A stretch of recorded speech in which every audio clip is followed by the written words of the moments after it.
अस्सलाम वालेकुम। अॼु आहे 23 अप्रैल, सैटरडे आहे ऐं सुबुह जा थिया आहिनि 11:15। हाणे हिन महिल असां वञूं था ग्रॉसरी वठणु।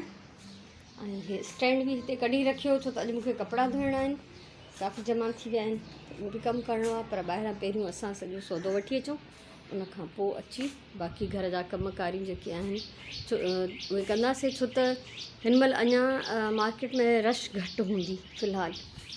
ऐं मुंहिंजी कोशिशि इहा ई हूंदी आहे, हूअं त असां 26-27 ताईं वेंदा आहियूं, पर उहो करे मूंखे अंदाज़ो आहे रश ॾाढी थी वेंदी। त मां फ़िलहालु चाहियां थी त हाणे ई वञी जेके बि शयूं खुटल आहिनि या ईद लाइ छा खपंदो सभु कुझु हाणे ई वठी थी अचां।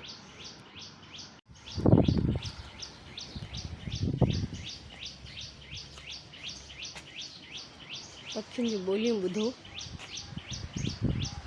केॾो प्यारो मिठो आवाज़ु आहे।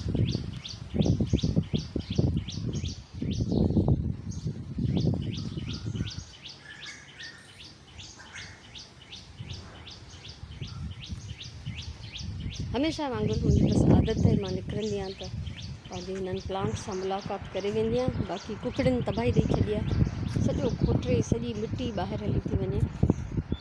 हिन में गुल ॾिसो केॾा प्यारा निकिता आहिनि।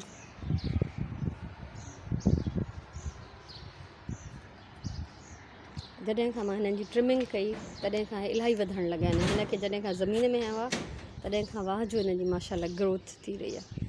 सो सुराण बि अची वई ऐं हाणे असां हलूं था।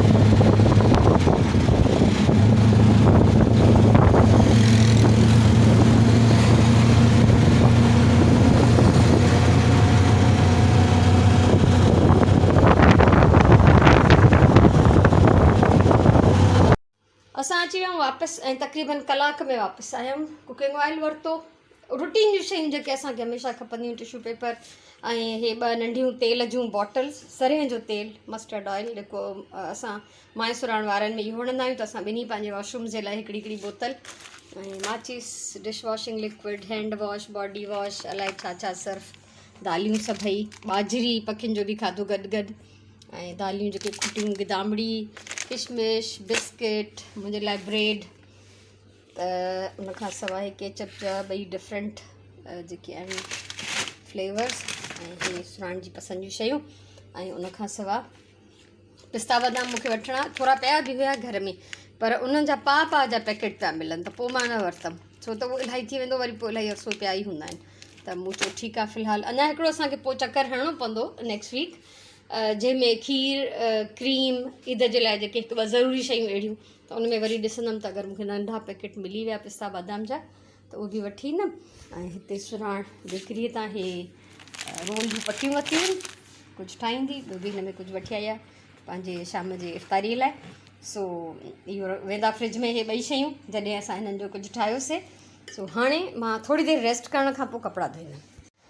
3 थिया आहिनि हिन महिल मंझंदि जा, ऐं मां हाणे बिल्कुलु वांदी थी वई आहियां। कपिड़ा धोता ऐं तव्हांखे बैकग्राउंड में नज़र ईंदा, ऐं उनखां पोइ थोरी देरि रेस्ट कयमि। हाणे नमाज़ पढ़ी वांदी थी आहियां ऐं हाणे वरी रेस्ट कंदमि। हालांकि मां सुबुह जो काफ़ी देरि निंड करे चुकी आहियां एक्स्ट्रा, छो त सुराण घर में हूंदी आहे। रमज़ान जा सभु सैटरडेज़ हुन जा ऑफ हुया, त मूंखे इलाही सारो फ़ाइदो थी वेंदो आहे, त मूंखे थोरी निंड करण जो टाइम मिलंदो आहे, उहो थी वियो। ऐं उनखां सवाइ अॼु जेको आहे कुकिंग जो बि कुझु ख़ासि असांजो न आहे इरादो, छो त कल्ह मां जेको पालक चिकन पचायो उहो इलाही सारो बची पियो, त राति जो सिर्फ़ु चांवर पचाईंदासीं।